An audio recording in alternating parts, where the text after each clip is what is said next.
infecções por conta de um acesso venoso, beleza? Mas nós temos ocorrências sim de infecções. Uma bem comum é a flebite, tá?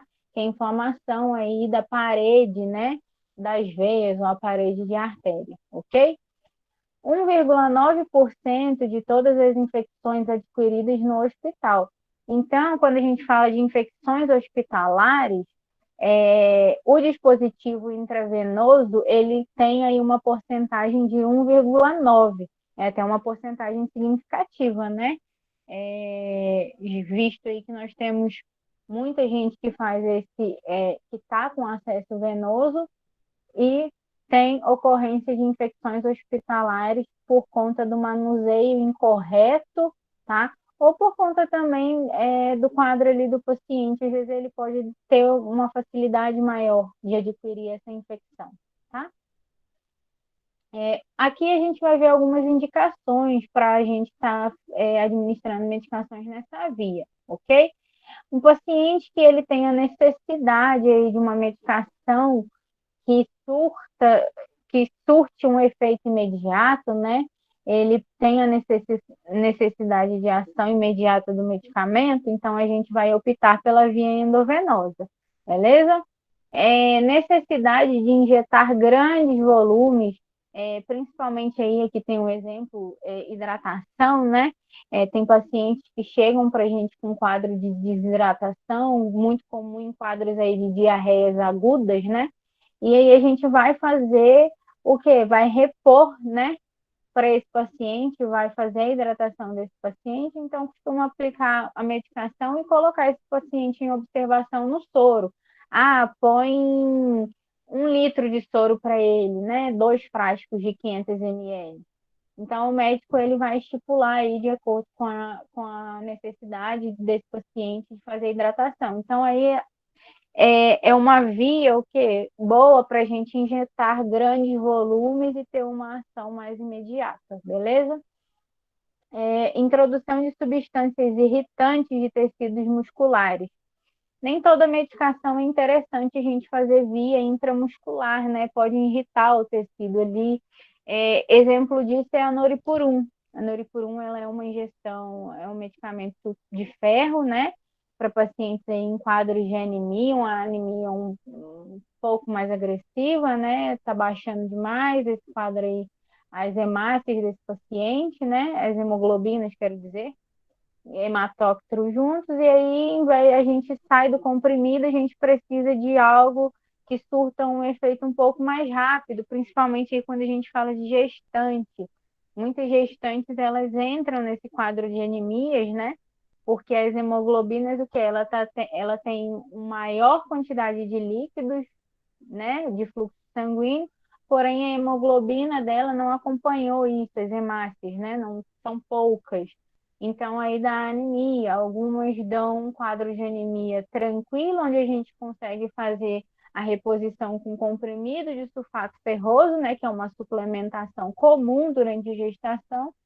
Porém, em alguns quadros, a paciente ela não está tendo ganho de peso, é, ela está com uma taxa aí de hemoglobinas e hematócritos consideravelmente baixas e tal. Então, para a gente ter uma ação mais efetiva, né, mais rápida, aí o médico passa Noripurum. Anos atrás, o Noripurum ele era intramuscular, porém ele era uma agulha o quê? Profunda. A agulha dele era mais ou menos desse tamanho aqui, assim, ó. Era até considerável, tanto que a gente não fazia a prega, igual a gente tem costume de fazer. A gente esticava o tecido, né? A gente chama de técnica de dizer, e introduzia a agulha, tá? Ela era profunda, ela pegava na terceira camada do músculo. Por que ela precisa ser profunda? Porque se ela sair do tecido subcutâneo e já pegar naquela primeira camada ali, por ser ferro, uma medicação forte, ela vai manchar esse meu tecido, né? Vai ficar preta aquela região. E aí, por conta dessas questões, tiraram a Noripurum intramuscular, porque ela é considerada uma substância irritante, né? Que pode irritar, caso seja feita aí uma técnica errada, tirou e colocou ela aí via endovenosa, beleza? Então, nós temos substâncias irritantes, sim, de tecidos musculares, e aqui seria uma opção a via endovenosa nesse caso, né? Se não dá para aplicar no tecido muscular, no glúteo do meu paciente, a gente tenta aí remediar a situação, vendo a necessidade, né? Se for igual a gente falou, é ação imediata que aquele paciente precisa, e essa substância que ela é irritante para o tecido muscular, então eu não vou passar aí um comprimido daquela medicação, não vou tentar suprir a medicação com comprimido, não. Vamos aí escolher a via endovenosa, essa ação vai ser mais rápida, beleza? Estabelecer níveis terapêuticos do sangue, né? Às vezes, o que a gente poderia colocar aqui como exemplo é talvez um coagulante ou talvez um anticoagulante, dependendo do caso do paciente, né?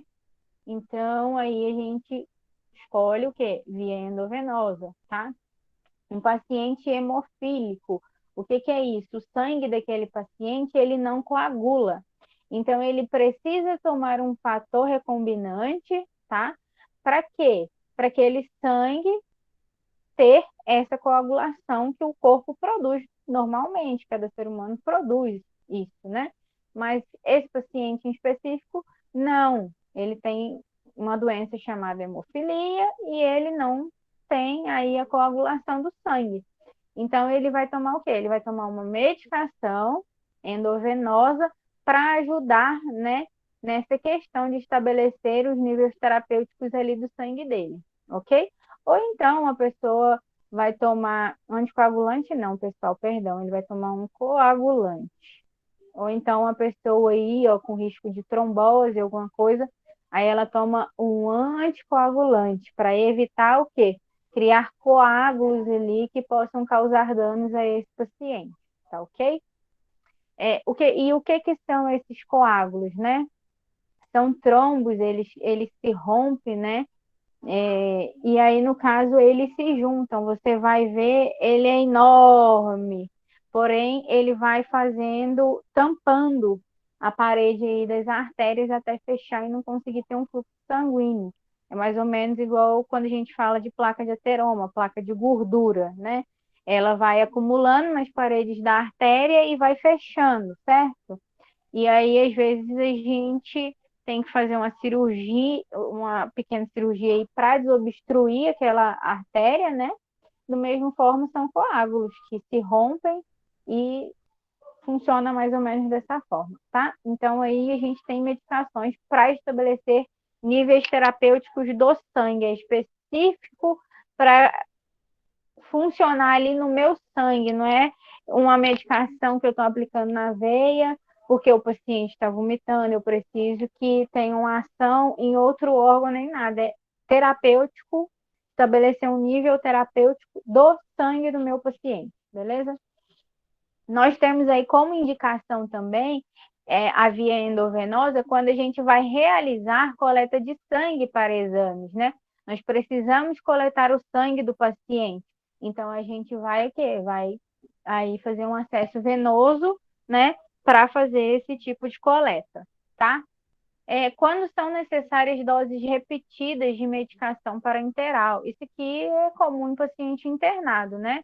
Um paciente saiu de um pós-cirúrgico e precisa fazer uso de antibiótico, uma dipirona aí para dor, qualquer coisa, ou então o paciente está internado e ele está ali tomando, está com acesso venoso para tomar um sorinho, né, para ajudar na hidratação e mais as medicações que ele tem que tomar durante o dia, tá? Então, são doses repetidas, né? Ele tem que tomar uma medicação de 6 em 6 horas, de 4 em 4 horas. Então, a gente faz esse acesso venoso com gel e deixa, tá? E em situações de emergência também, onde a gente precisa ter a recuperação rápida desse paciente, já que a via endovenosa tem um efeito imediato, então, em situações de emergência, a gente vai optar aí por ela, tá? Mesmo a medicação tendo um comprimido, uma intramuscular, alguma coisa, mas é uma situação de emergência. Eu não posso introduzir um comprimido e esperar aquele comprimido fazer todo o processo que ele precisa até o sangue absorver e começar a surtir efeito. Não, eu preciso de algo imediato.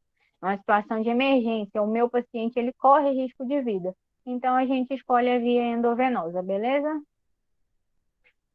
Aqui a gente vai falar um pouquinho dos dispositivos, né? Nós vamos ter agulhas para fazer o acesso venoso.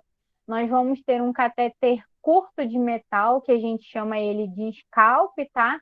Ou agulha tipo borboleta, porque a bordinha dele parece uma borboleta. Depois eu vou estar mostrando para vocês. Nós temos o catéter curto, que tem uma cânula de poliuretano, que a gente chama de gelco, né?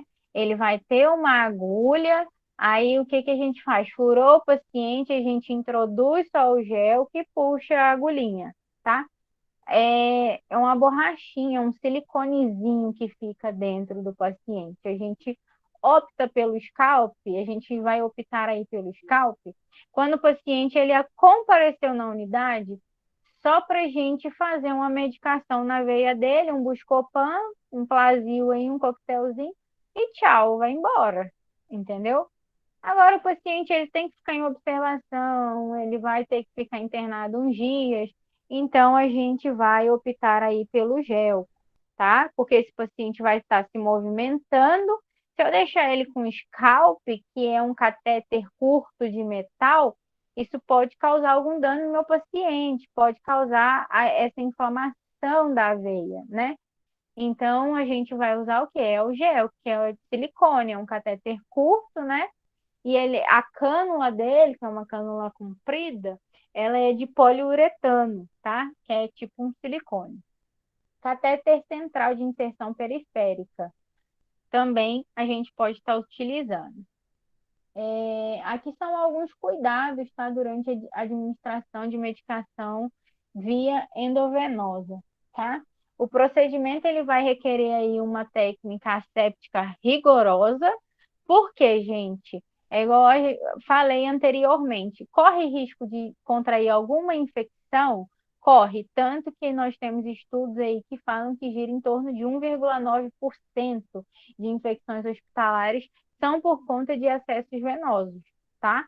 Então, a gente corre o risco de infecção, então nós temos que ter uma técnica asséptica rigorosa quando for funcionar esse paciente. O correto é o que? A gente está de luva, a gente proteger êmbolo de seringa, a gente proteger o nosso catéter até o momento ali onde a gente for fazer o procedimento, tá? Tudo certinho. A solução medicamentosa deve apresentar-se límpida e perfeitamente diluída. Nós não podemos aplicar aqui soluções cristalizadas, tá? Tem sempre que estar bem diluída aquela medicação que você não teve, você não tem, você aspira ela e você não sente que está tendo preso porque está puxando pedacinhos de alguma coisa, está cristalizado alguma coisa. É igual a insulina, pessoal. A insulina não é via endovenosa, tá? Ela é subcutânea. Mas a NPH, ela é branquinha, né? E aí, o que que acontece? Quando a gente pega o vidrinho dela, aquele pó branco fica no fundo e o líquido transparente por cima. A gente vai o quê?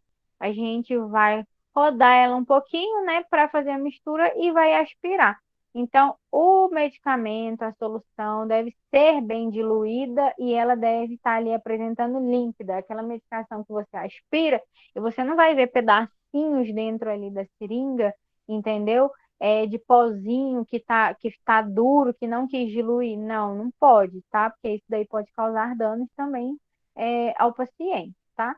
Aplicar sempre a solução bem diluída e lenta, tá? Algumas a gente precisa que seja bem lentamente a aplicação, outras não, outras a gente pode aplicar normal, tá? Mas não aquela coisa que você aplicou, puf, apertou. Não, a gente não pode apertar de uma vez. Por que que tem que ser lenta? A gente falou ali atrás, quando a gente aplica a medicação, a gente tem que observar sinais e sintomas que esse paciente ele está apresentando, né? Então, se eu aplicar de uma vez, aquilo cair de uma vez na corrente do meu sanguínea do meu paciente, aí ele começa a ter uma convulsão, alguma coisa ali, um quadro de alergia e tal. Podia ser evitado o quê? Se eu tivesse aplicado aquela solução lentamente, observado se ele estava começando a ter alguma reação e tal. Começou a ter alguma reação, eu cortava ali a medicação, a aplicação daquela medicação e ia chamar o enfermeiro, o médico, para prestar socorro àquele paciente, entendeu? Então, a gente tem que aplicar lentamente a medicação nesse paciente, ok?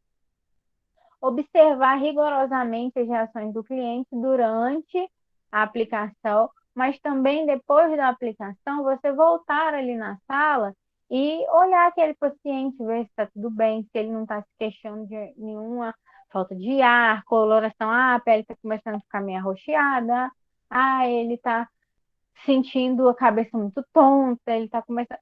Então, depois da aplicação, a gente vai lá, a gente pergunta, e aí, seu João, tá tudo bem? Tá sentindo alguma coisa? A medicação tá fazendo efeito? Tá sentindo menos dor? Então, a gente conversar com esse paciente aí também para a gente saber como ele está, como ele se encontra, beleza? E usar luvas de procedimento, tá, pessoal? Porque você vai ter acesso aí a conteúdo que sanguíneo, né? Você vai ter acesso, talvez, a gente não tem muita experiência e tal, vai funcionar e cai um pouco de sangue ali na nossa mão. Você tá de luva, não vai ter contato com sua pele. Aí a pessoa foi lá, fez a unha, tirou um bifezinho. Aí o sangue daquele paciente está em contato ali, né? E aí vai ter que fazer exame, saber se o paciente tem alguma coisa ou não. Se não souber aí, se o paciente teve alta, não conseguiu contatar o paciente mais e tal, vai ter que entrar aí com coquetel para HIV, para isso, para aquilo e tal. Dá uma dorzinha de cabeça. Então a gente tem que se proteger para não ter contato aí com esse tipo de secreção.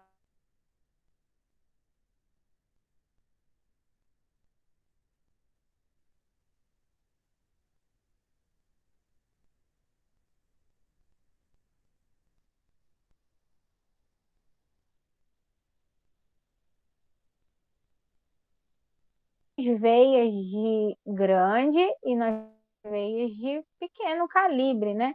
São veias mais fáceis de se romper, de estourar, que a gente costuma falar, as pequenininhas, né? Então a gente funciona, o paciente tem aquela veia que a gente vê que ela é mais grossa, ela aparece e nós vamos ter veias menores, alguns vasinhos também aparecendo ali. Então a gente tem a preferência aí para uma que seja com um calibre maiorzinho, onde a gente vai ter mais facilidade de pegar. Principalmente com o paciente aí que vai entrar no dia, né? Tem que ser uma veia aí de grande calibre, tá bom? Longe de nervos importantes, articulações também, tá? A gente tem que ver isso. Porque a gente pega aqui o braço do paciente, aqui sim, aqui para cá. A gente vai usar uma veia mais aqui para baixo, né? Mas aqui para baixo a gente já está chegando perto da articulação do meu paciente. Será que não tem um em cima, na face posterior do braço do meu paciente, que eu possa estar pegando? Aqui no pulso, tem gente que pega veia no pulso de paciente, tá? Eu já vi pegar, mas aí é um último recurso que a gente utiliza, porque todos para cá, em cima do braço, não conseguiu pegar, beleza? Então a gente tem observando isso também, tá ok? De fácil acesso, não esclerosada e sem sinais de infecção, tá? Então, quando você for igual um paciente, tem um paciente que ele tem hemofilia, e ele tem que tomar a medicação 3 vezes na semana. Ele toma segunda e sexta, né? Final de semana ele não. Criança. Além de ser criança, o que que acontece? A ingestão ajuda também, né? Nesse aumento de líquidos intracorpóreos, né? E nesse aparecimento de veias, né? Da gente ver ela ali, ela subir com mais facilidade, tá bonitinha e tal. Então, o que que acontece? Por ele ser furado 3 vezes na semana, e ser hemofílico, a doença dele é mais fácil ter aí hematomas, né? A gente pega a veia dele, roxinho, dá uma machucadinha ali no local, dá uma casquinha que você vê, né? Não é aquele machucado, aquela coisa séria. Ou mesmo por conta da doença dele. Tá, eu vou sempre pegando a mesma veia desse paciente, eu tenho que dar preferência para as veias grandes, né? As veias calibrosas, longe de articulações, longe de vasos e etc. Mas aí como que eu também, se eu não posso ficar pegando sempre no local, talvez machucado ali, né? Você vê que não está muito legal. Acaba tendo que passar por alguns vasos mais finos, né? Uma veia mais fina. Então, a gente observa isso, por mais que ele possa fazer no mesmo lugar, não tenha problema, mesmo que aquele hematoma pequeno, que a gente sabe que é por conta dele, isso é uma coisa minha. Eu tenho dois braços, então eu vou procurar ali uma outra veia. A veia desse braço aqui dele é mais calibrosa, mas do outro braço, será que não é? Então, vamos olhar, vamos papar ela, assim, ela, né? Na mão, a gente tem a opção de fazer na mão também do meu paciente, tá? Nós temos veias aqui do lado. Eu mesma, às vezes, ele está muito roxo no braço. E eu pego uma aqui, a mãozinha dele, perto de articulação, mas é uma veia calibrosa que eu tenho e aí eu já consigo introduzir diretamente nela por ser calibrosa, então eu faço. Mas se fosse de pequeno calibre, eu não optaria por ela por ser perto de uma articulação, tá? Então a gente tem que fazer essas observações para a gente evitar aí, ao máximo de causar danos ao nosso paciente, principalmente um paciente que vive ali constantemente é, fazendo aplicação por essa via, tá bom?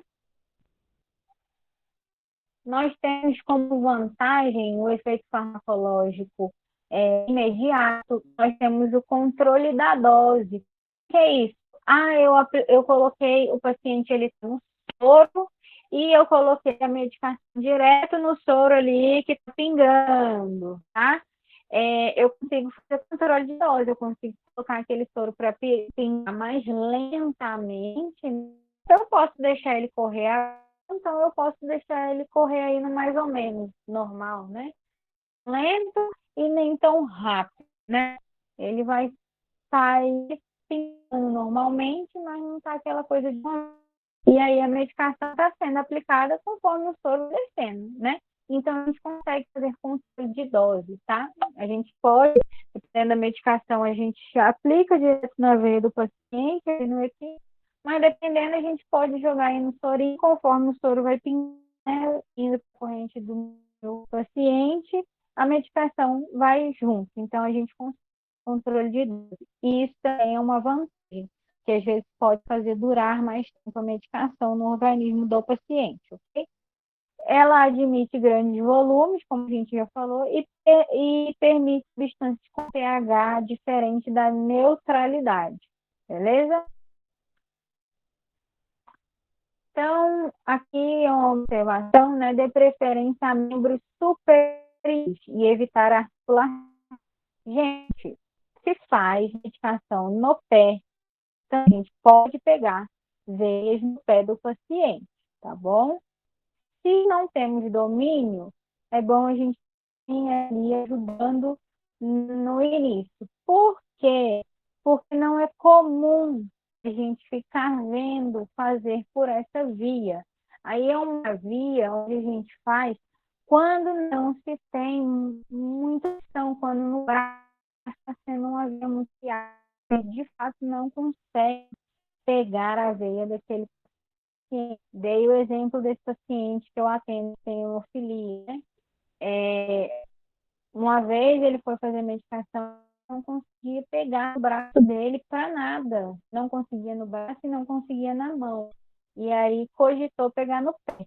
Bem, a gente conseguiu no braço dele pegar uma veia que estava um pouco mais profunda, não era tão visível assim por cima, a gente palpando, mas a gente apertava mais um pouquinho, sentia mais, né, ali certo, íamos pegar a veia, mas se não, teríamos que partir para o pé do paciente. E ele já pegou no criança, ele já pegou no pé e ele ficou não e tal, porque dói, tá? É uma região que não é comum, porque ela é dolorida também.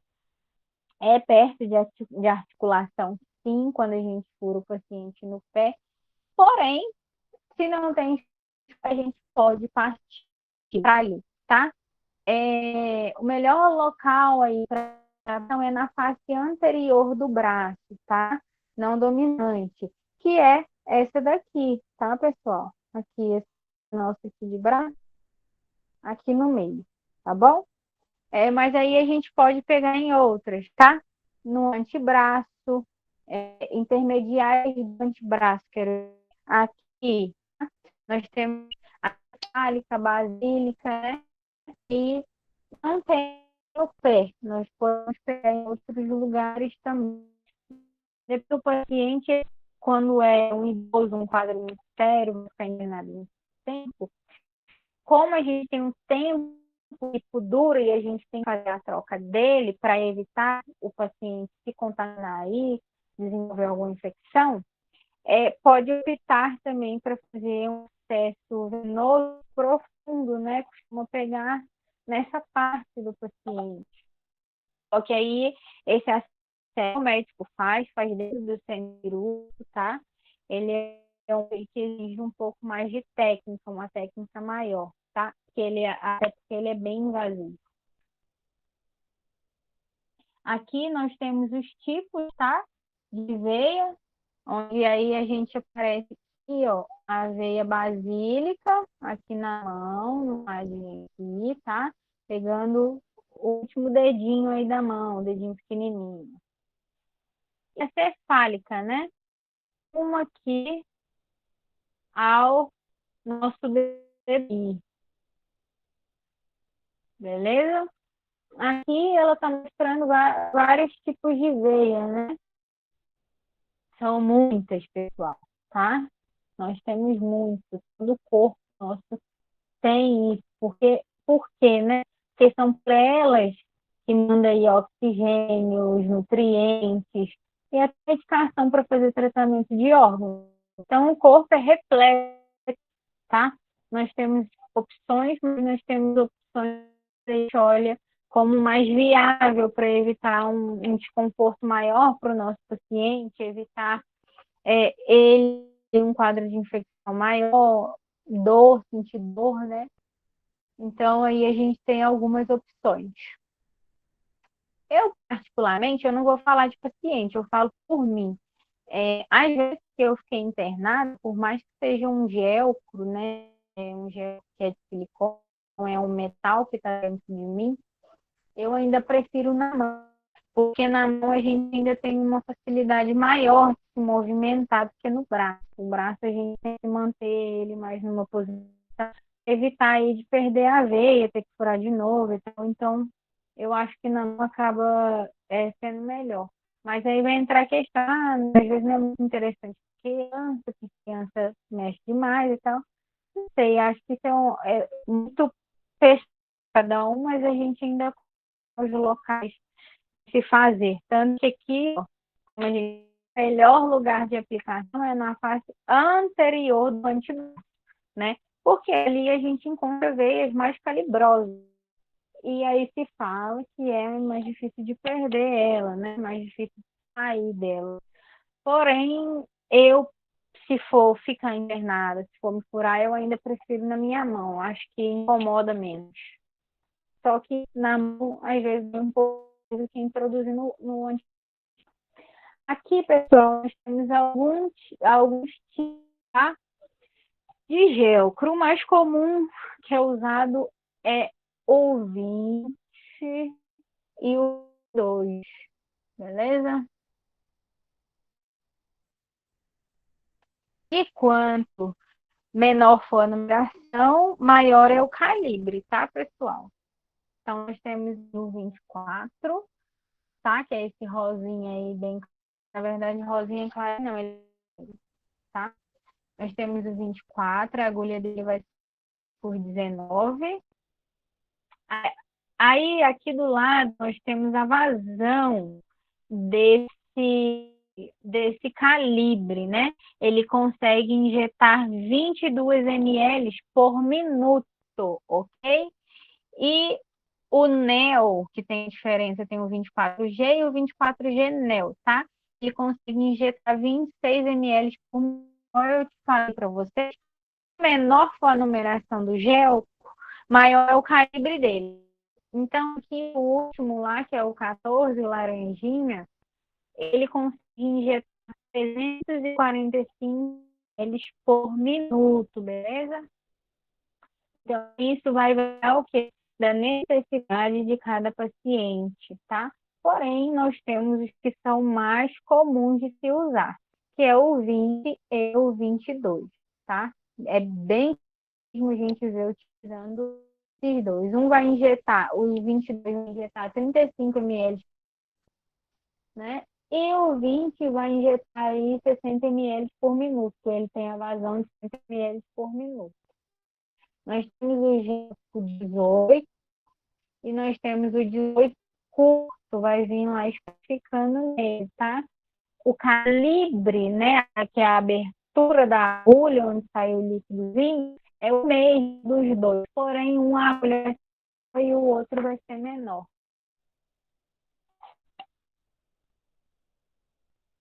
Agulha não, né? A agulha vai ter o mesmo calibre. É, na verdade, é o tamanho dela. Né? Um vai ser mais, outro menor, o gel. Nós temos 16, tá?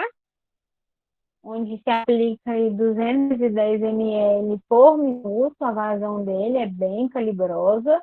E o de calibre maior, de numeração 14, é bem esse 16 e 14, é caso que são usados, raramente são utilizados, tá bom? O dispositivo, que é o gel, fica até 72 horas na pessoa, tá? 3 dias. 2 dias a gente vai fazer a troca do acesso venoso desse paciente, ok? Toda vez que a gente faz o acesso desse paciente, a gente também faz aí a identificação, beleza? A identificação, como é que funciona? Você vai passar aí, depois que você colocou, você passa, faz uma boca por baixo, né? Segurar, e depois você passa um esparadrapo por cima, para nele ali você identificar, né? Você coloca aí seu nome, porque você que fez a troca, você vai colocar a data e a hora, tudo certinho, para a gente saber, né? Quando vai ser realizada a próxima troca. Você anota um esparadrapo com a borrachinha do equipo, né?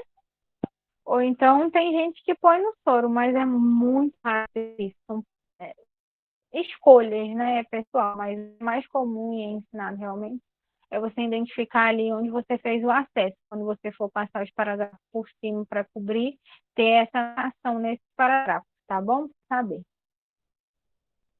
As desvantagens da via venosa, o efeito farmacológico imediato, no mesmo tempo que é vantajoso, ele também vai ter suas desvantagens, que é no caso do paciente ter uma reação um pouco grave, né? Ele é uma reação grave. E aí você tem que ter alguns procedimentos também de imediato para tentar recuperar aquele paciente, né? Vamos pôr aí que esse paciente nunca fez uso da medicação, que vai ser aplicada, e aí quando ele tem uma reação alérgica bem forte, e aí você tem que fazer vários manuseios nesse paciente para ele reverter esse quadro, tá? Então, a gente tem como uma desvantagem. Por mais que seja bacana, né? A gente vê ali o paciente num quadro grave, tem um efeito imediato, via e tal. Eu preciso que tenha efeito imediato. Se o paciente tem alguma reação, né? Alguma contraindicação que não se prestou atenção e recebeu quem fez a aplicação, aí também a gente vê como uma desvantagem. Material usado, né? A gente vai introduzir um material esterilizado e talvez talvez não, a gente precisa ter cuidado com esse material, tá? Por quê? Porque é fácil de contaminar. É fácil de contaminar, processo invasivo, onde você vai colocar dentro ali da veia da pessoa, né? Dentro, gera alguns riscos, né, para esse paciente de infecção. Pessoal capacitado, aqui esse pessoal capacitado vai entrar a questão de, tipo assim, muitas das vezes, aonde o paciente vai, talvez as pessoas daí não tenham a prática, então vai ficar furando aquele paciente. Aí você aqui, aí usa a mesma agulha para colar e tal, e vai tendo esse manuseio um pouco errôneo, e pode prejudicar também esse paciente, tá? A irritação no local da aplicação, né? Tem gente que um pouco mais do que a outra, talvez na hora que você aplicou e tirou o scalp ali, deixou cair alguma coisa, ou então por dor, né? E ser algo, uma característica pessoal daquele paciente, irritou aquele local vermelho, dolorido, né? Um pouco quente, faz de intoxicação, porque se tem efeito imediato, a gente tem essa facilidade de intoxicar o paciente, se ele tiver, né? E acidente tromboembólico, tá? De gente causar aí alguma embolia nesse paciente, né? Caso muito difícil de ver, tá? Flebites é bem comum de se ver, tá? Técnicas erradas quando você vai pegar a veia de um paciente, por isso que a falta de pessoal capacitado entra como uma desvantagem, porque aprende praticando, né?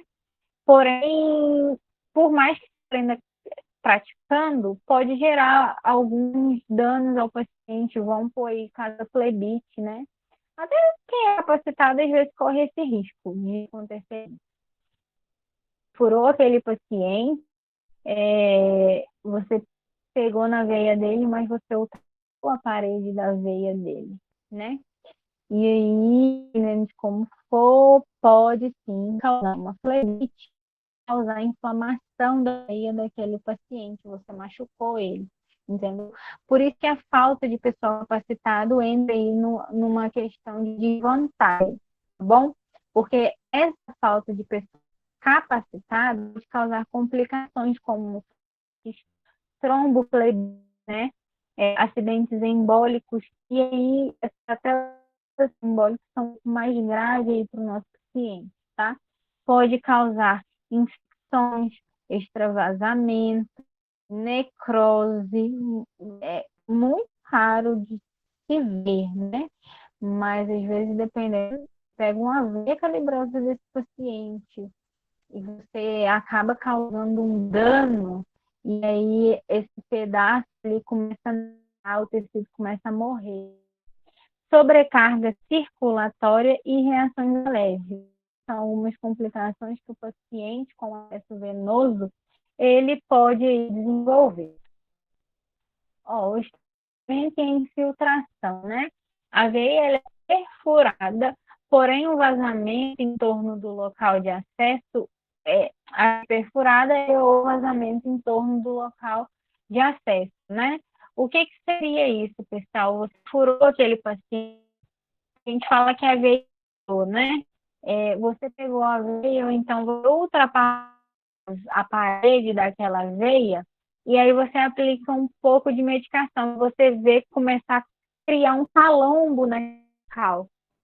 É porque não está na veia do paciente, ele está em torno do local intravenoso, porém dentro da corrente sanguínea, só dentro da corrente sanguínea, tá? E aí, né, os sinais de sintoma, o que o paciente vai falar que está queimando, que ele está sentindo um desconforto muito grande naquele local. É bem incômodo realmente, né? e algumas medicações são fortes, né? Então a queimação ela é mais intensa. Ele vai sentir um calor no local. Esse calor no local pode ser que fique um pouco vermelho também. A velocidade da infusão é diminuída. Por quê? Como você ultrapassou ali, né, a cavidade intravenosa, você está tendo uma infiltração. Você vai apertar, né, ali fazer a medicação correr, mas o êmbolo da seringa, ele não vai. Você vai forçar ele a travar, vai causar uma obstrução. O líquido ele não sai, tá bom? Então, pessoal, você colocou na veia, você não teve retorno sanguíneo, ou teve retorno sanguíneo e parou, pode tirar, você não está na veia do paciente, não, tá? Aí você vai causar uma infiltração, um extravasamento, se tiver um aparelho da veia, e aí vai causar esse desconforto, tá? Vai causar um edema no local. Esse edema é justamente porque, como não tem atividade intravenosa está em volta, né? Vai começar a criar um calombo, um abalamento, né? Vai começar a fazer um ovinho assim em volta do braço do seu paciente, tá? Edema, né? Edema é o quê? Tá? Então você vai ver que vai ficando aquele local. Sensação de distensão no local de acesso. Hipersensibilidade às drogas, né? Sinais e sintomas, vai ser o quê? Uma reação axilar, para ver que o paciente ele está entrando em um quadro de alergia mesmo, ele vai começar a sentir falta de ar bem intensa, você vai perceber pela face daquele paciente que ele não está legal, tá? Você vai ver ele broncoespasmos, tá? Aquela parte começar a dar uns espasmos, um puladinho ali que você vai vendo. Vai ter o erupção urticariforme, tá? Compurido. O que é uma erupção? Aquela parte vai ficar bem vermelha ali, vai começar a dar secreção, é tipo um fúnculo, né? Lacrimejamento, coriza e sibilos. Fleurite é a complicação mais comum que nós temos aí em acessos intravenosos, tá? Associada a alimentos e soluções ácidas, alcalinas ou de alta osmolaridade. Uso de dispositivo mais calibroso que o vaso, por isso que a gente tem que prestar atenção nisso. Se maior for o calibre do gesto ou do scalp, maior tem que ser o calibre da sua veia. Você não pode pegar uma agulha fina para uma agulha onde o calibre dela ali é grande, entendeu? Que aí você vai fazer o quê? Você vai querer colocar uma coisa muito grande, veiazinha pequenininha, veja daquela veia é fina, pequena, e aí você vai fazer aquela inflamar. E dói, gente, tá? Uso de dispositivo mais calibroso que o vaso, né? E uso um dispositivo no mesmo local. É igual o scalp, tá? O scalp ele só pode ficar 12 horas ali no paciente. E também não é nem muito legal, porque 12 horas para mim já é tempo, né? Porque você está deixando um pedacinho de aço naquele paciente, às vezes nele se movimentar, né? Porque tem paciente não para quieto, e aí ele vai machucar, né? Você até tem que ver as opções ali no momento para a gente evitar esse tipo de coisa. Sintomas da flebite vai ter calor no local, tá? Aí pode ficar vermelho também. Veia endurecida a palpação, se palpar aquela veia, a gente palpa a veia, é aquela coisa molinha, não é aquela molinha, mas você vai palpar e é bem duro, sabe? Como se fosse um carocinho naquele local, né? Como se fosse uma massinha dura que está ali naquele local. Quando a gente palpa a veia, ela não é dessa, né? Área edemaciada sobre a veia, tá? Vai ser edemaciada, vai ser o quê? Ela vai ficar um pouco roxa aquele local, tá? Um pouco não, gente. Na maioria das vezes fica bem roxinho. Hiperemia, tá? Que é essa visão, fica bem vermelha, tá? Ou sensibilidade na ponta do dispositivo. Choque pode ocorrer quando a medicação administrada com rapidez excessiva, tá? Se aplica medicação rápida em paciente com acesso endovenoso. A absorção dela é imediata, tá? Então, tem que ser lento, tem que ser aos poucos, tem que deixar começar a correr na veia, né? Tudo de uma vez, tá? O paciente pode dar um choque. E nesse choque ele vai, quais sinais e sintomas, né? Ele pode dar aí uma parada cardíaca, um rubor facial, ele começa a ficar roxo, tá? Cefaleia é uma dor muito forte, síncope ou opressão torácica, tá? Você vai ver aquele tórax dele chupar, bem descer. Infecções sistêmicas, tá? Complicação mais grave é intravenosa. Muitos dispositivos de acesso vascular central. Sinais e sintomas dessa infecção sistêmica, que é ali local, né? Vai ser febre, calafrios e mal. Uma causa ali aparente. O paciente com vômito e diarreia e ele começa a ter outros sinais e sintomas, porque ele está apresentando uma infecção local onde está aquele dispositivo. Bom, fatores aí que afetam uma ação de flebi e outras explicações também. Esses fatores aqui podem gerar outros. A gente terminou de falar. A técnica de inserção, tá? Nós temos veias que nem sempre elas vão subir ali retinha, tá? Ela vai vir aqui, vai quebrar para cá, depois vir assim para cá. Então, se é um paciente que vai ficar internado, a gente tem que procurar uma veia calibrosa e uma veia mais retinha, tá? Que não faça tanta volta para a gente não machucar quando a gente for inserir aquela veia. A gente tem que ver mais ou menos até onde ela vai, tá? Nós temos a veia aqui assim, né? E ela consegue vir mais aqui, ela vem mais aqui para baixo. Então, se o gelo é grandinho, né? A gente insere aqui embaixo, porque aí ele vai parar bem aqui no meiozinho dela, tá? Ele não vai ultrapassar ela e nem vai ficar fazendo volta, tá? Que vai poder machucar aquele paciente, ter facilidade de perder veia, tudo bem? A condição do paciente, daquele paciente. Então, condição da veia também, tá? Que é essa questão de você ver se a veia é uma veia que ela é aquela veia que bem tortinha, vai fazendo, né? Ela segue retinha, que assim, ela já dá uma voltinha, dá outra voltinha e tal. Então, a gente procura veias mais certinhas, né? Mais calibrosas e mais certas.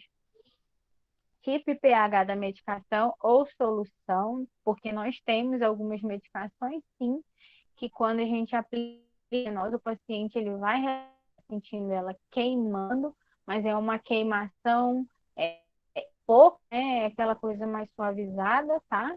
Não vai entrar ali um quadro de uma reação à medicação. A queimação é intensa, ela é bem forte, tá? O paciente ele fica totalmente agoniado, inquieto, e tá queimando, tá queimando. Nesse caso, não. Dependendo do pH, ele pode reclamar aí que está queimando a veia daquele paciente, está incomodando, é, dor ao e aí o tipo do pH da medicação ou solução também ajudar a desenvolver uma flebite. Filtração inefetiva, né? Quando você vai jogar a medicação ali da cavidade intravenosa. E o catéter, dependendo do calibre, o comprimento dele, o material, também pode gerar essa flebite, tá bom? É igual eu falei, o scalp, ele é mais aconselhável quando você vai fazer uma medicação e mandar o paciente embora. Por mais que ele tenha validade de 12 horas, não é muito importante deixar o paciente com o scalp. Porque você vai, vamos supor que você usa um scalpzinho mais calibroso, vai ter que deixar esse paciente em 12 horas. Aí você vai, é só 12 horas? Então vamos para o scalp, né? Mas o scalp ele é igual ao gel. O gel é praticamente um pedacinho de silicone que fica ali depois que a gente for para o paciente. A gente só introduz, né? Essa parte de poliuretano.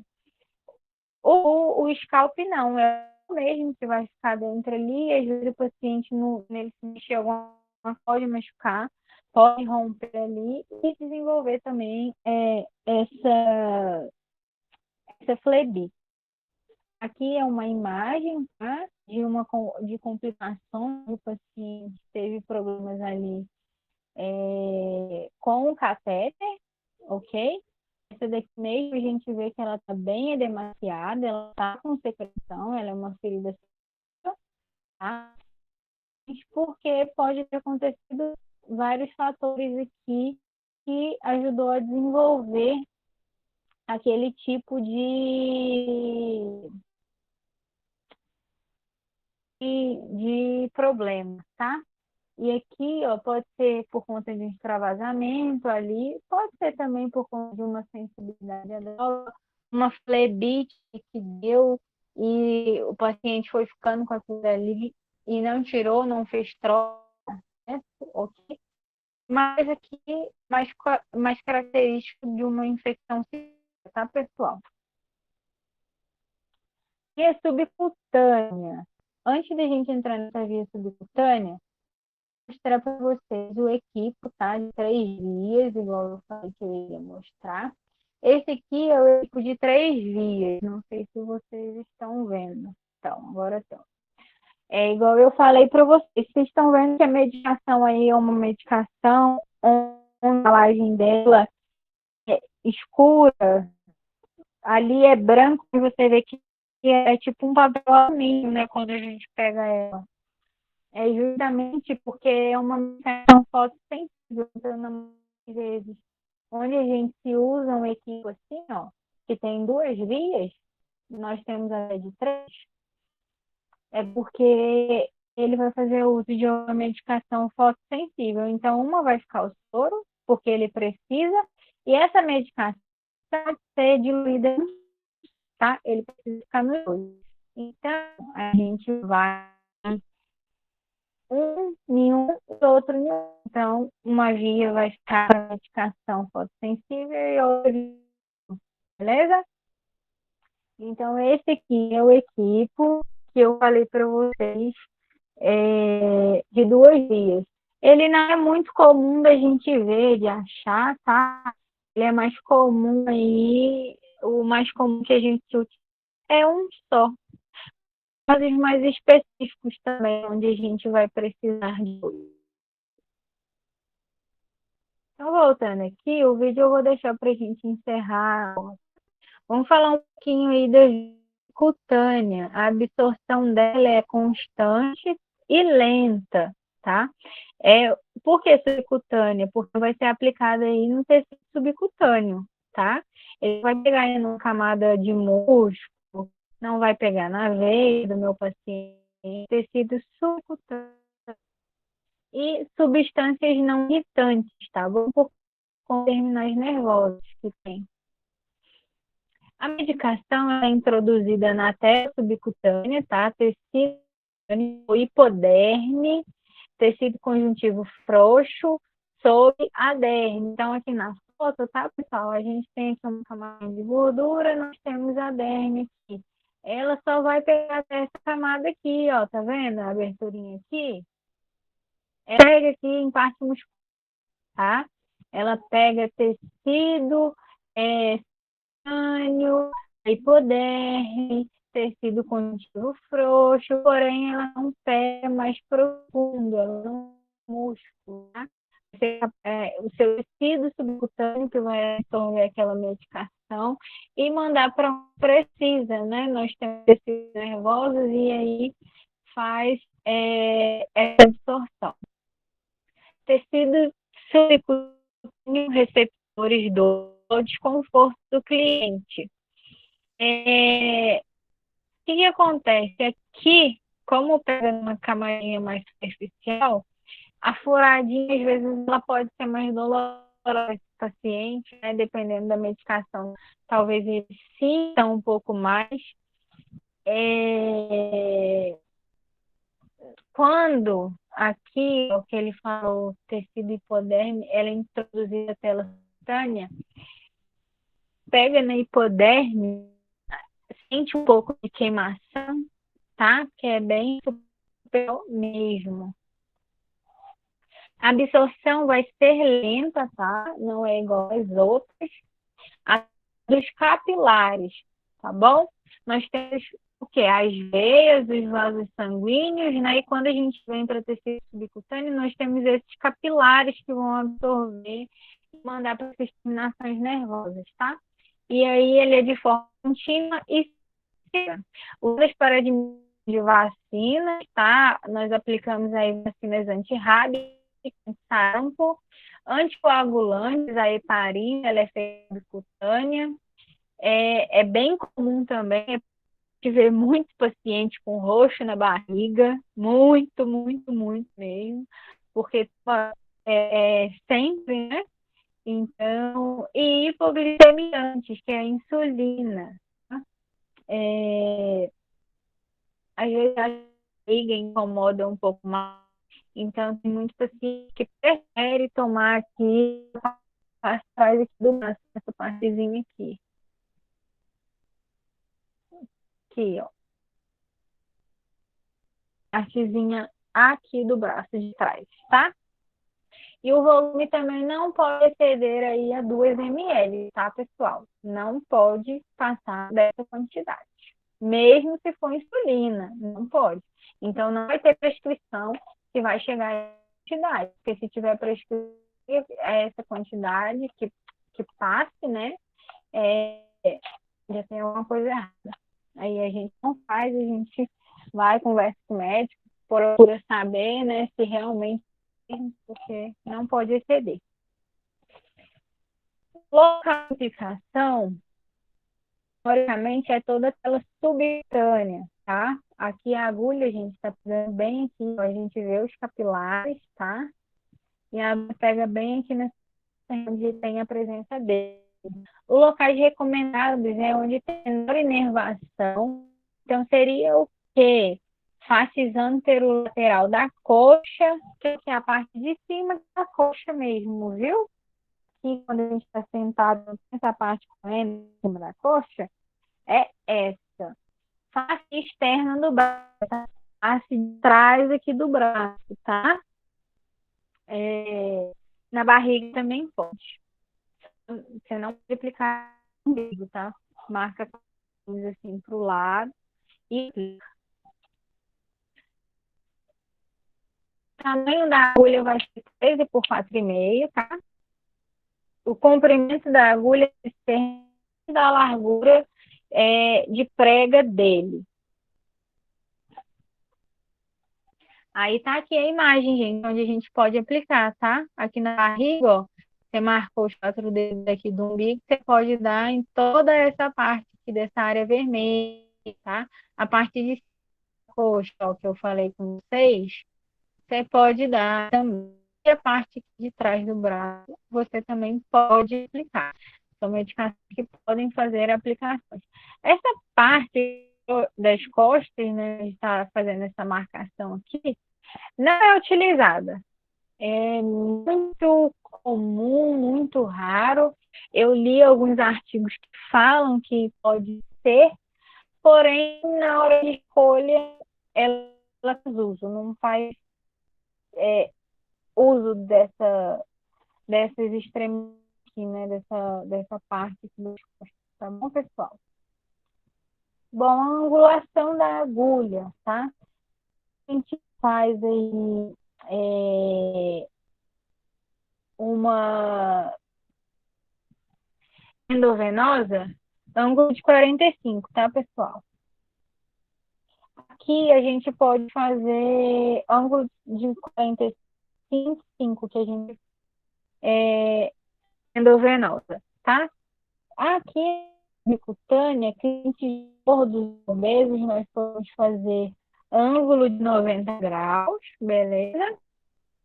Agulhas hipodérmicas, lá, a gente pode fazer aí de 45, agulhas normais. Aí tá aqui, ó, o ângulo dela mostrando certinho, beleza? O uso contínuo deve se rodiziar o local da aplicação, por causar necrose local e absorção comprometida. Então, pessoal, uma pessoa que faz heparina, né? Ela tá, ou então a heparina, tá dias bons já fazendo uso de heparina, a gente tem que fazer rodízio, tá? a gente pode comprometer a absorção daquele medicamento naquele local. Ele não ser absorvido corretamente, ou tanto, ou 100%, né? Ou tanto que a gente precisa que seja absorvido por que efeito. E em casos mais graves, pode causar necrose no local. Você está sempre aplicando naquela via. Então, por isso a gente tem aí uma variedade de... Olha aí o tanto que tem aí nessa marca vermelha, tá? Vai rodando. Aplicou aqui, aplica do lado de cá na barriga. Aí tem que aplicar amanhã, aplica aqui. Tem que aplicar mais tarde, aplica aqui. Aplica atrás do braço, tá? Então a gente tem um rodízio aí muito satisfatório. A gente pode estar escolhendo para fazer a ação e evitar causas no nosso paciente, ok? Complicações de infecções subcutâneas, infecções inespecíficas ou abscesso, tá? Porque de primeira que é um processo invasivo, tá? E aí você está sempre mexendo ali, furando sempre naquele mesmo local, naquele mesmo local, naquele mesmo local.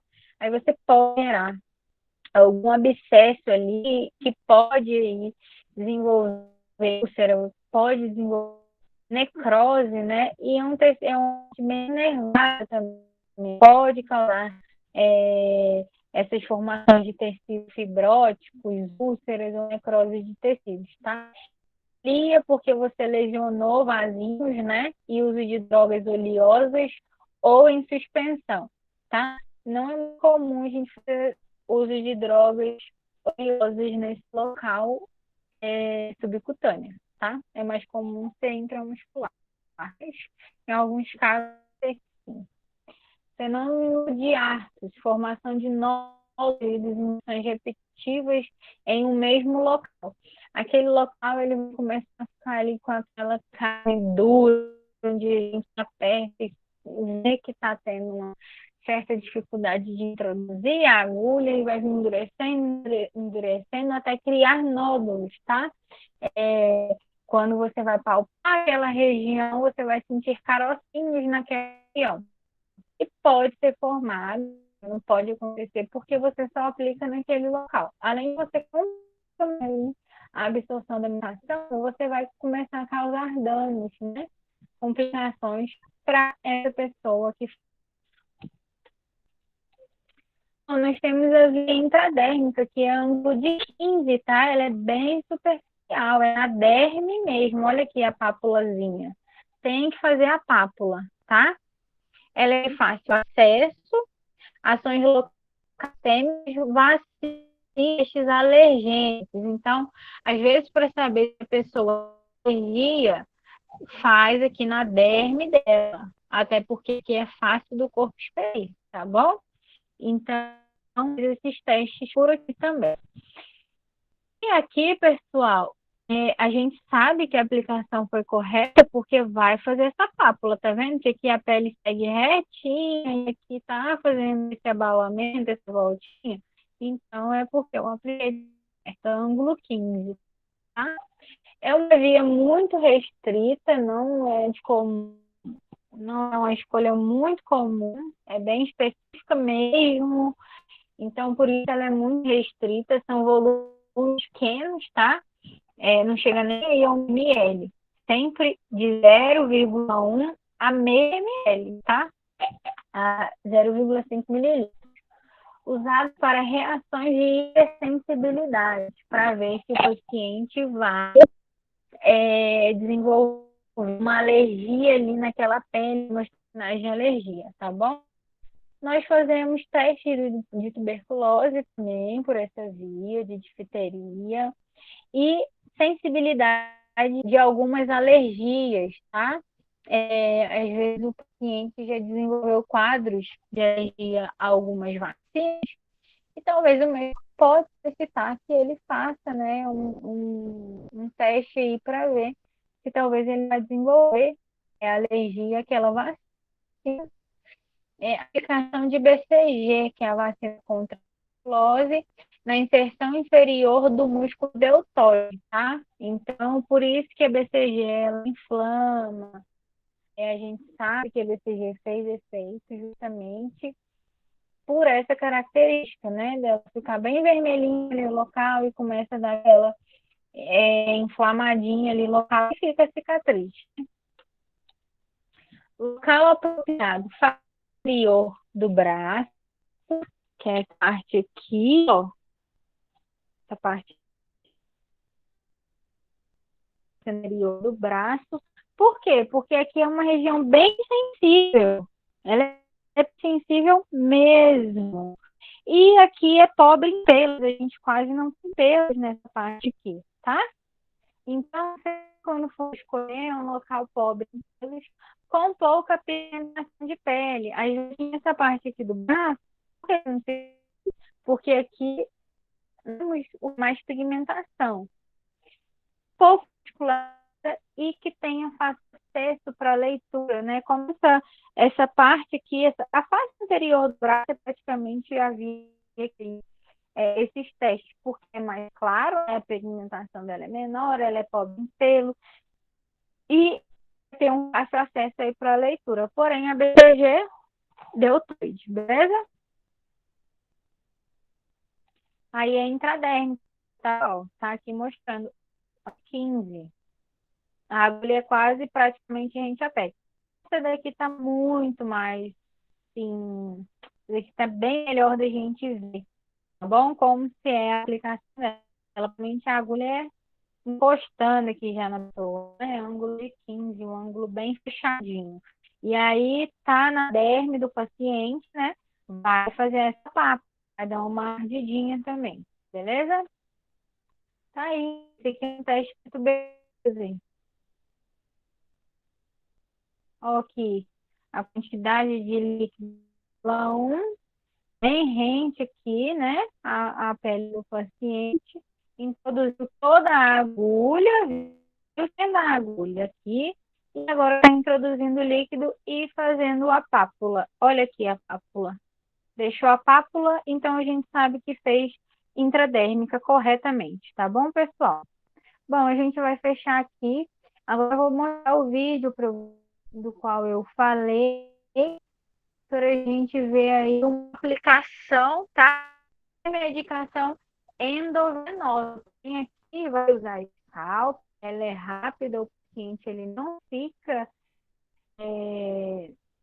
internado com isso, que não é recomendado, não pode, porque é até 12 horas, né? E aqui é só mesmo para mostrar mais a técnica, como é que funciona, tudo certinho, tá bom?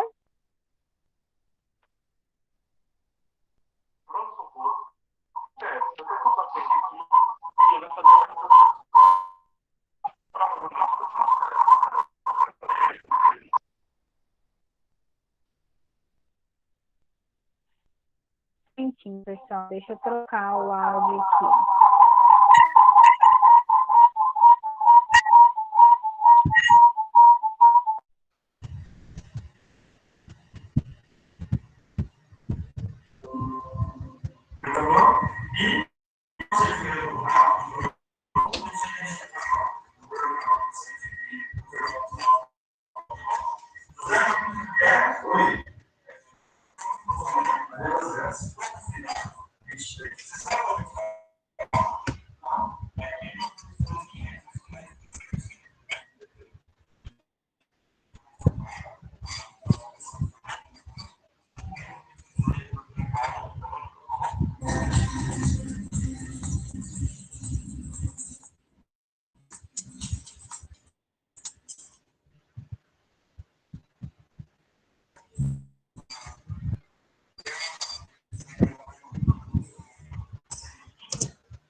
Pessoal, tô vendo, colocando que não tá dando para ver.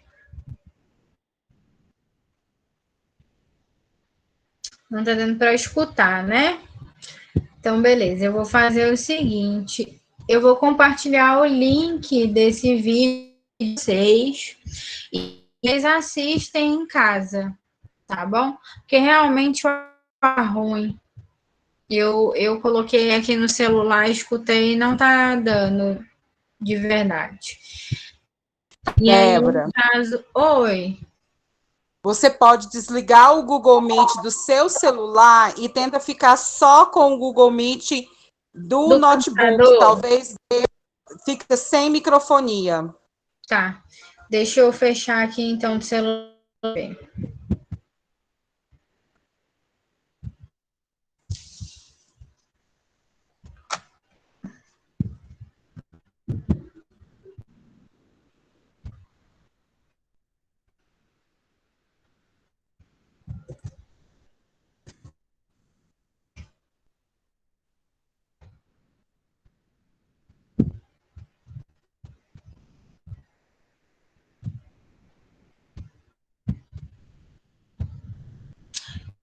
Vou soltar ele aqui e vocês veem se vai estar dando para ver melhor, tá? E ouvir. Aí vocês me falam, a gente dá sequência ao vídeo. Se não, a gente encerra e eu mando para vocês o link, tá? Que ele faz parte da aula de hoje.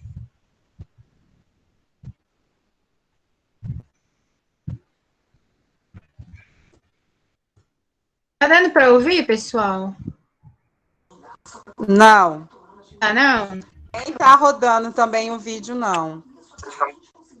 E, como um procedimento rápido de pronto-socorro, eu vou só identificar. Vou perguntar para o paciente aqui, confirmar alguns dados dele e pronto, tá bom? José Joaquim Tá dando Xavier, para ouvir, José, ou não? qual é o nome da sua mãe? Qual é a sua idade? Você sabe qual é a idade? Não. Tá dando para ouvir, pessoal, ou não? Débora, quando o áudio roda, o vídeo não fica.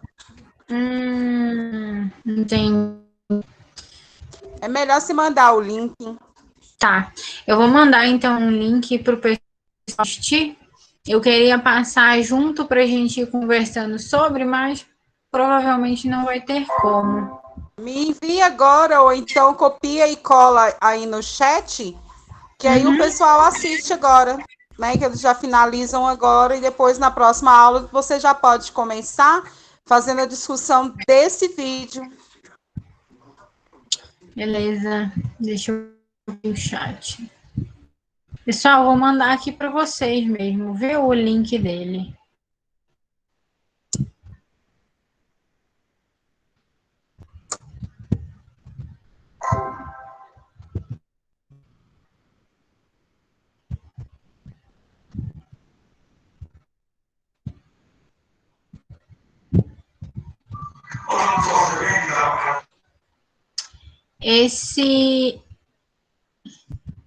Esse canal no YouTube, pessoal, ele é bem interessante.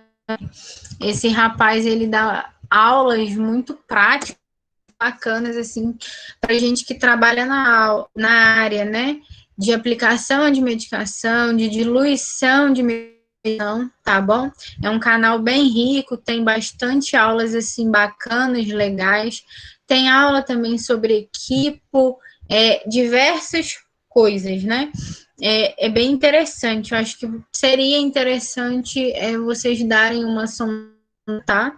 Até além do que eu vou mandar para vocês. Já conhece, já, tão esperto, isso aí.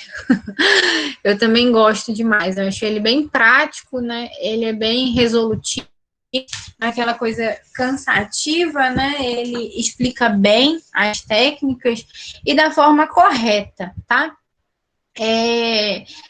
Antes de encerrar essa aula, eu vou até comentar com vocês, porque eu não cheguei a mostrar o vídeo. Ele vai passar para vocês a questão do EPIs. Vocês vão ver ele todo paramentado, bonitinho. Por quê? Ele dá sempre, tudo que ele ensina é sempre da forma correta, tá, pessoal? Então, aqui, ó, aqui nós temos os tipos de seringa, tá bom? Nós temos aqui os tipos de seringa, nós temos os tipos de agulha e nós temos os tipos de papel. Nós temos um equipo de 2 vias, olha aqui, uma para o soro, a outra para introduzir alguma medicação que já vem num vidro, né, parecido com soro, beleza? Nós temos uma agulha de 20, uma agulha de 10, de 5, de 3 de uma, essa daqui menorzinha, essa daqui ou vai ser de 1 ml, provavelmente, né, um modelo bem mais antigo, essa daqui de insulina, tá? Então, voltando aqui, um material bastante utilizado no nosso dia a dia. Aqui tá o equipo, tá, pessoal? Aqui ele vai vir com uma tampinha protetora, tá? Aqui vai ser a câmara onde tem o gotejamento, né? Aqui o soro vai estar introduzido aqui, nós vamos introduzir essa ponta, né? Ela é perfurante dentro do soro, e aí aqui ele pingando, tá? Essa parte aqui conector, onde a gente vai pôr ele o quê? No gelco. O gelco vem, o que a gente introduz no paciente, ele vai ter aquela abertura para conectar essa parte aqui nele, tá bom? E essa parte aqui é um controlador de fluxo, né? Onde a gente pode fechar ele totalmente, deixar ele aqui literalmente aberto, ou então a gente vai regulando ele aqui de acordo com o que o médico pediu para colocar mais lento, então vai ser ele aqui quadradinho, mais ou menos. Então vamos pôr aqui no meio, que vai pingar normal, não vai ser aquela coisa tão lenta, mas também a medicação não vai terminar de uma vez, o soro ele não vai terminar de uma vez. Essa aqui, pessoal, flexível de silicone, é o quê? Se o paciente tiver que fazer a administração de alguma medicação e a gente não vai aplicar aqui no sorinho para ir junto com o soro, tem que ser diretamente ali, a gente vai a agulha aqui e aplica a aplicação, né? Vamos ter que dobrar essa outra parte, tá? Para parar de soro. E aqui a gente introduz a agulha e aplica a medicação que a gente tem na nossa seringa, beleza? Aqui, tá? Nós temos a seringa. Nós temos a parte do êmbolo, que é essa parte aqui, tá? Que é o que corre aqui dentro desse tubo. É o êmbolo. Esse êmbolo aqui, pessoal, a gente não pode eliminar ele, tá? Então, a gente tem um dedo aqui nessa partezinha e o outro aqui. Deixa eu ver aqui se eu vou conseguir.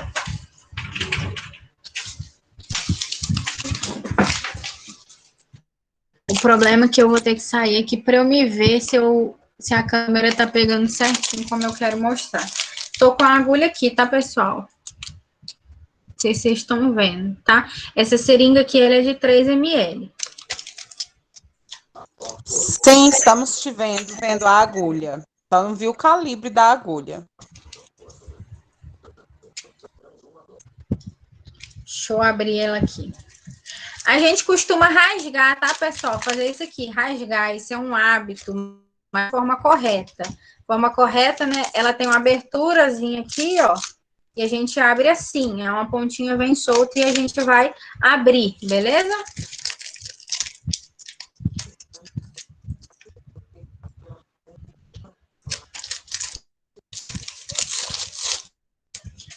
Aqui não temos agulha, tá, pessoal? É só a seringa.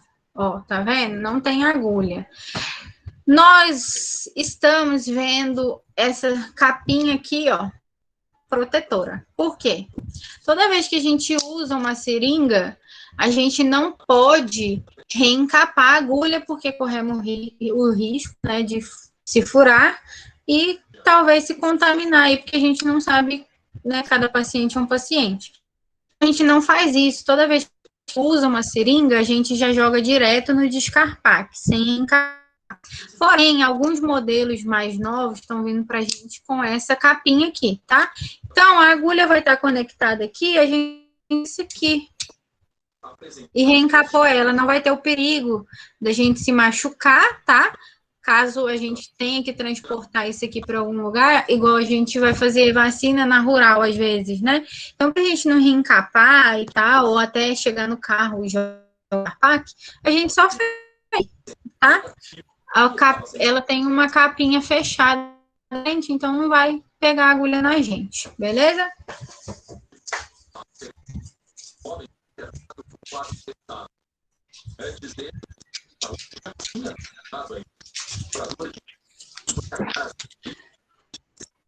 Na próxima aula, que hoje não vai dar tempo, a gente já está encerrando, eu vou mostrar para vocês como se aspira a medicação, tudo certinho, beleza? Na aula, talvez a gente faça até ela um pouco mais cedo, porque aí eu vou ficar só de mostrar, tá? Eu não vou estender a um outro assunto, porque aí a gente, de fato, encerra esse, beleza? Nós temos a agulha aqui, uma agulhinha de insulina subcutânea. A câmera tá ruim, não sei se vai dar para ver. Tá vendo? Essa é a 13 por 4,5. Que é a subcutânea, que a gente aplica aqui no braço, tá? Faz uso aí da heparina, a gente utiliza... Faz igual blogueira, Débora, coloca a mão atrás da agulha. Como para se você ver, estivesse né? mostrando, bem blogueira. Eu coloquei aqui na câmera, eu vi que aparecia, eu nem fechei. E pior que a mão tá parecendo que tá atrapalhando, ó, pela luz. Mas aqui dá pra ver, gente. Ela é pequena, ela é Atrapalhou pequena. mesmo. Aqui, ó, tá vendo? Isso, ficou melhor. Não, sem a mão. Pequena. Aqui eu tenho uma seringa de 1 ml, tá? Não é a seringa de insulina. Depois eu vou trazer uma seringa semana que vem de insulina para ensinar vocês como se compra aqui, tá? Então, aqui, o que a gente fala do êmbolo? Que a gente não pode ficar encostando aqui, manuseando ele aqui, tá? Então, a gente vai fazer o quê? Pegou aqui, vou ter essa parte aqui, que é onde você vai puxar e você vai aplicar. Você encosta aqui e vai descendo, tá? Ou então, você vai encostar o dedo aqui e o outro aqui vai, o quê? Puxando, tá? Até você conseguir subir. Mas não vai encostando assim, ó. Não pode ser assim, ó. Ou você tá aqui fechadinho, né? E aí você vai aqui, ó, passando a mão. Só passando a mão. Só descendo. Coloca o dedo aqui. Aqui tá dando a impressão, gente, que eu ainda tô pegando porque tá assim. Mas eu não tô encostando no êmbolo, ó. Meu dedo aqui, ó, tá vendo? Não encosta. E aí você puxa, pra gente evitar, não? Tá bom? A gente tem utilizado esse de 1 ml, mas para fazer vacina, ou então quando não vem a agulha de insulina, a gente conta nela também, tá? Aí na aula que vem, como eu vou estar com a insulina, eu vou explicar a diferença da gente utilizar essa seringa aqui, tá? Fazer a insulina e a diferença da seringa própria, tá? Que é para insulina mesmo. Aqui atrás, onde a gente vê as informações, aqui tá que é de 3 ml, né? Aqui ela vai estar o quê? Que ela é de 1 ml, beleza? Porém, a de insulina vai vir nela, que é agulha para insulina, tá? Então, pessoal, essa capinha aqui vai proteger. Eu vou pôr essa subcutânea aqui só para vocês terem uma noção.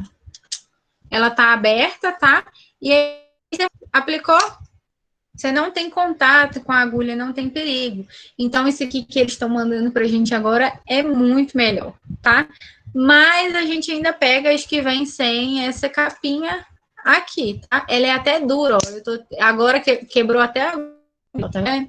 Porque depois que a agulha, ela é dura para tirar, né? É para o quê? Você terminou de fazer a medicação, aí você encapa a agulha.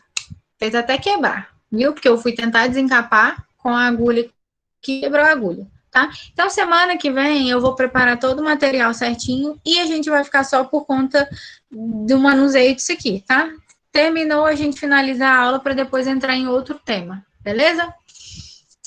Então, pessoal, alguém tem Eu estou me alguma... disponibilizando a fazer a injeção de dipirona, viu?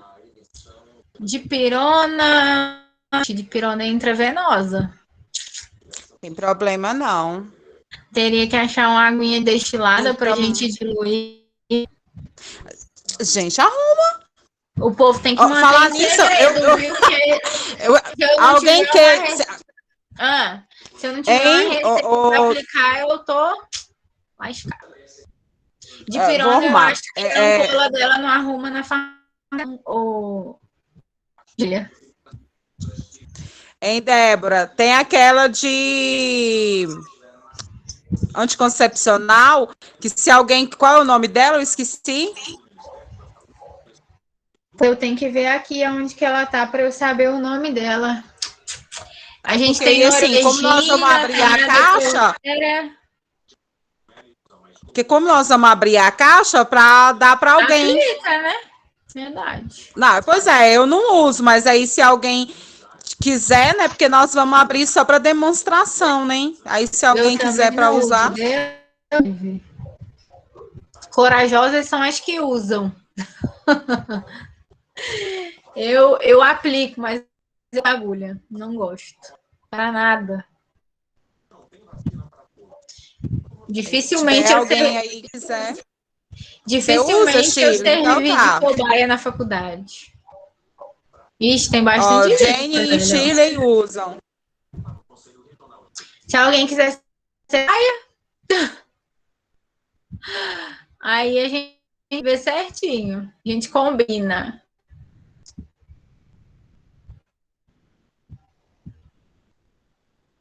Não tá certo, mas entre o comprimido e a injeção, não animo com a injeção, não dói.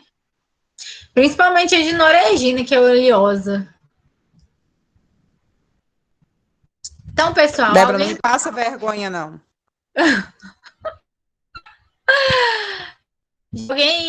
Alguém quer fazer alguma pergunta para a gente em sala? Alguém tem alguma dúvida? A venosa, né, que é um pouquinho mais complicada. Alguém quer perguntar alguma coisa? Tem alguma dúvida sobre? Esse é o momento.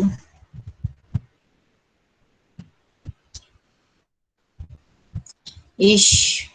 Olha, você é corajosa, hein, Shirley? Porque, eu fujo de uma agulha.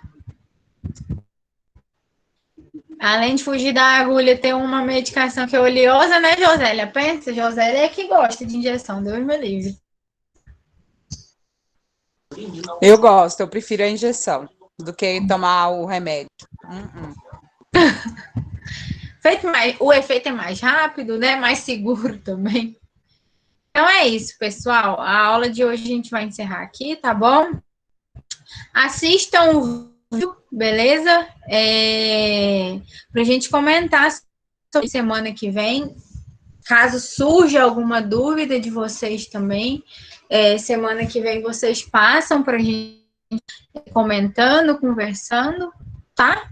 E semana que vem eu vou tentar montar aqui um palanquezinho, dar uma de blogueira, igual a Josélia falou, para mostrar para vocês como a gente manuseia alguns equipamentos.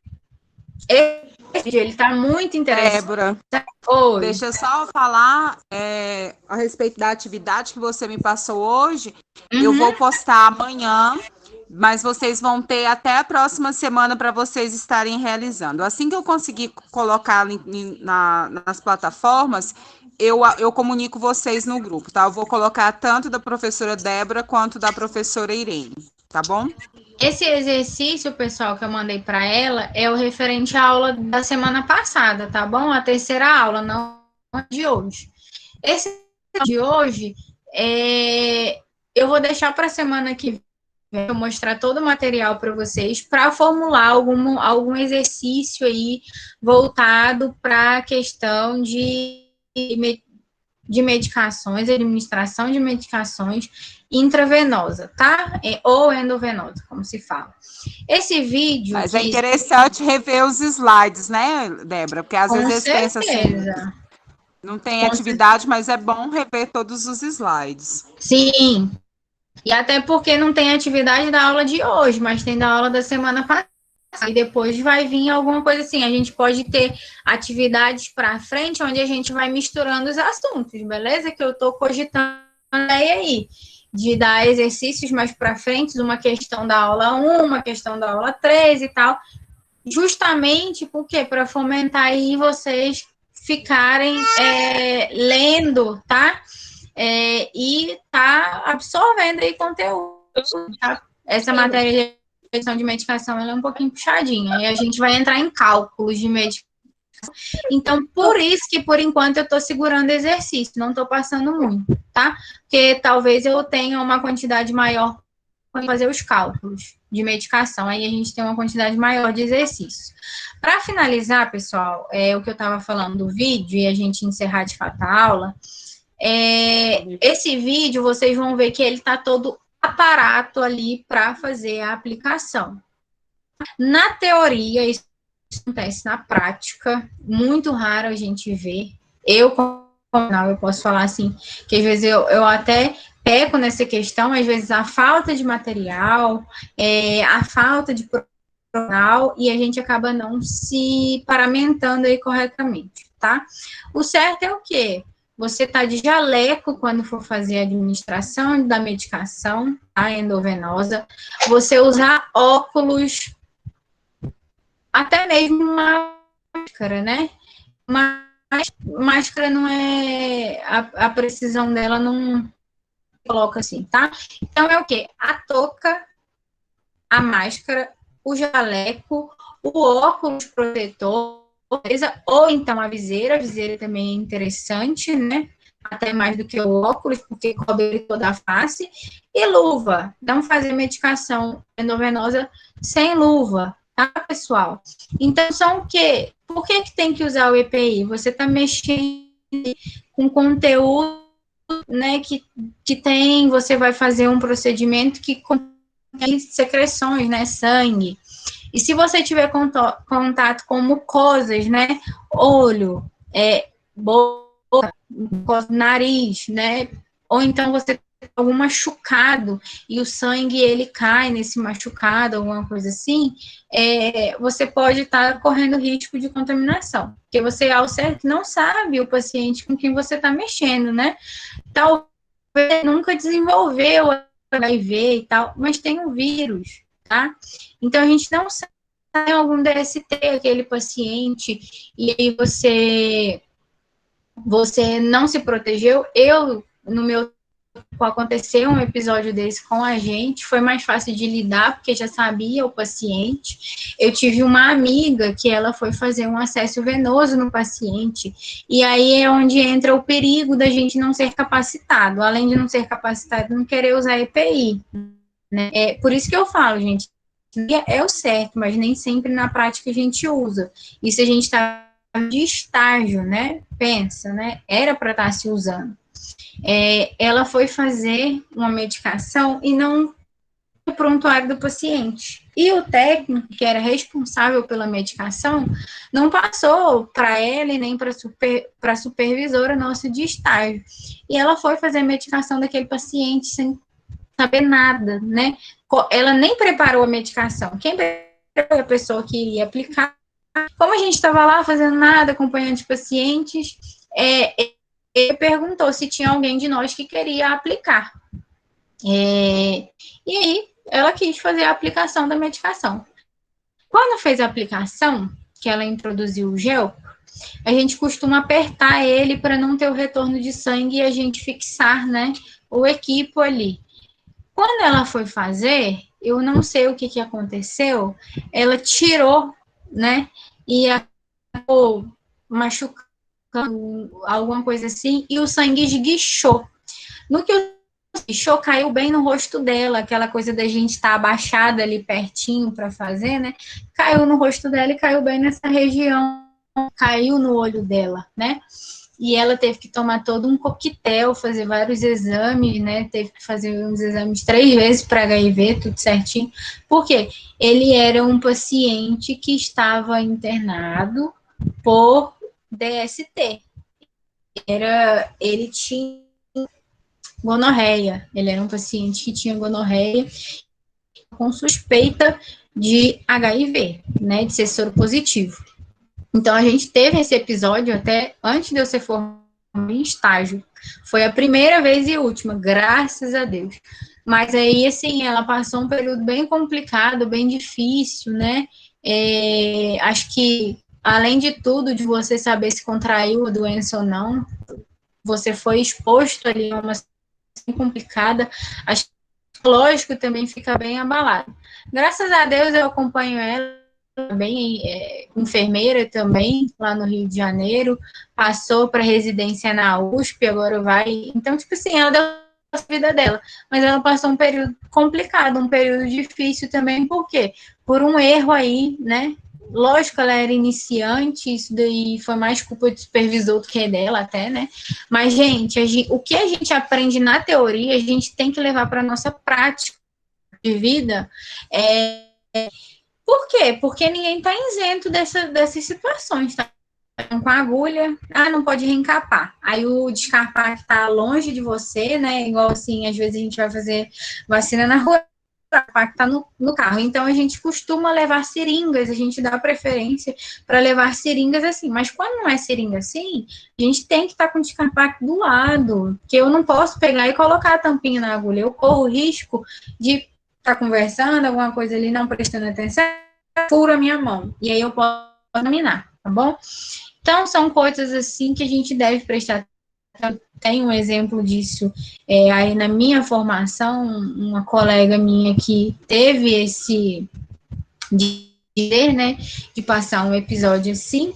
Então, gente, se paramentar corretamente, a gente, por mais que na prática às vezes não faça, vocês estão tendo ciência aqui que os EPIs, eles são necessários, tá? Luz protetor não é caro, às vezes a gente pode comprar o nosso próprio material para ter, tá? Porque dependendo aí é mais fácil, né? A gente já tem ele, a gente já usa.